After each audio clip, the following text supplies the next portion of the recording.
my dear friends. Welcome to the today's daily dose. I am myself Dr. Rajesh Guba. I am a cardiologist and I am also the mentor for teaching general medicine in exams like NEET PG, AIMS, PGI and as well as JIPMA.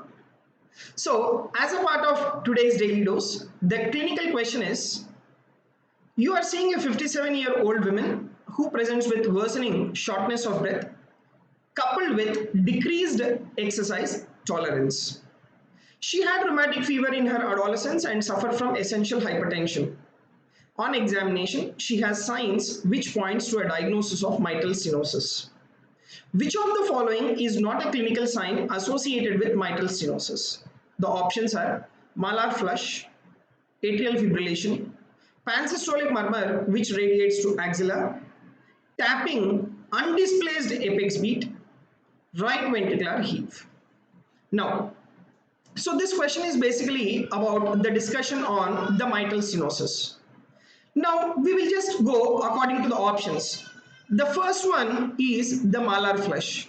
So if you take this malar flush, remember the malar flush is not just seen in patients with systemic lupus erythematosus. There are many clinical conditions where you will have the presence of this particular malar flush. Even in mitral stenosis also you will have this malar flush, and why do you have that? Let me explain.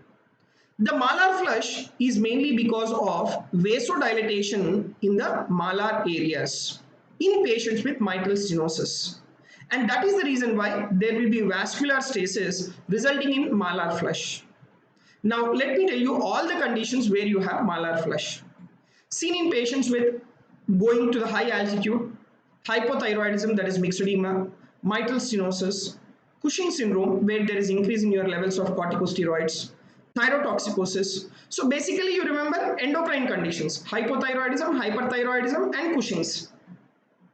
And then chronic alcoholism, polycythemia, carcinoid syndrome, menopausal syndrome, pheochromocytoma, systemic lupus erythematosus, pregnancy. So these are all the clinical conditions where you can have this particular malar flush or the malar rash, right?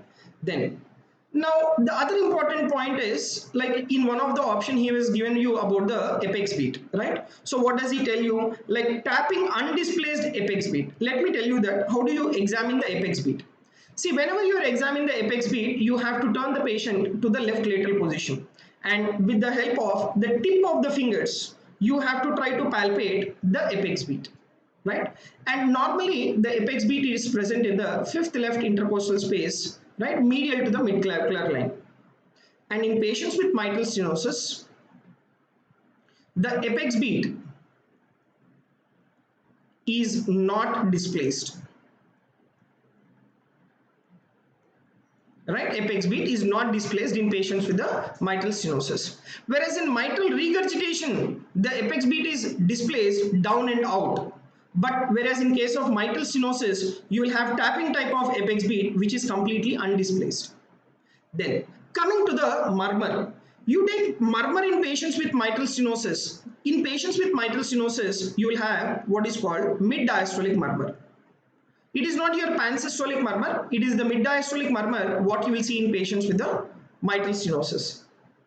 Now, I just want to mention about the auscultatory findings in patients with the mitral stenosis, right? You take first heart sound, second heart sound, and then the third heart sound. Sorry, again the first heart sound comes, right? So between S1 and S2, like this is your systolic phase.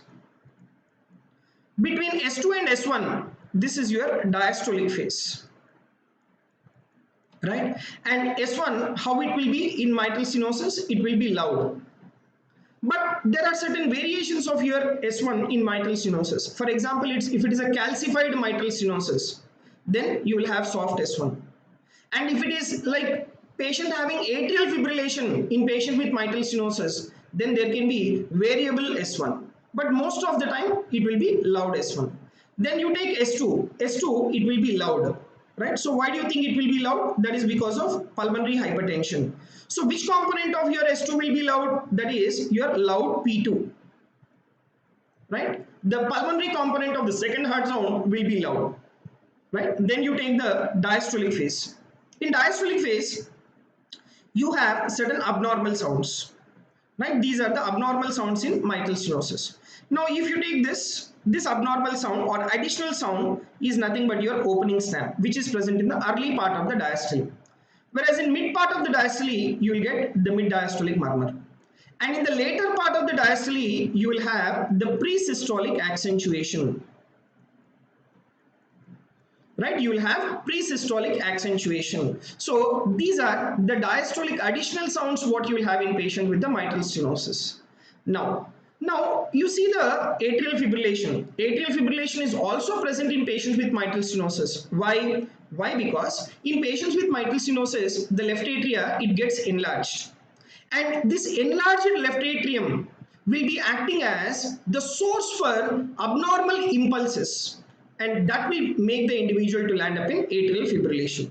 Right, next, and just now we have discussed that in patients with mitral stenosis, as the severity of the mitral stenosis increases, they will develop pulmonary hypertension. Why? Because of the backflow. Whenever there is mitral stenosis, the blood from left atria will not move into the left ventricle. So there will be backflow of the blood into the pulmonary veins, pulmonary capillaries, and then pulmonary artery. And pulmonary artery pressure increases, resulting in pulmonary hypertension.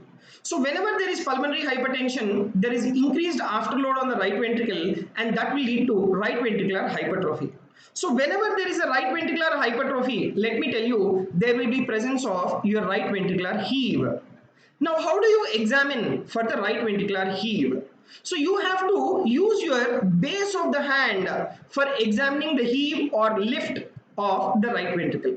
And where will you keep this particular base of the hand? The base of the hand has to be kept in the it has to be kept in the left parasternal area, where you will feel the lift of your base of the hand.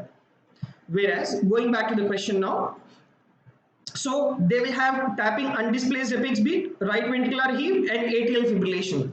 Now what is that they will not have? They will not have this pansystolic murmur radiating to the axilla. Then in which clinical condition you will have pansystolic murmur radiating to the axilla? It is present in mitral regurgitation.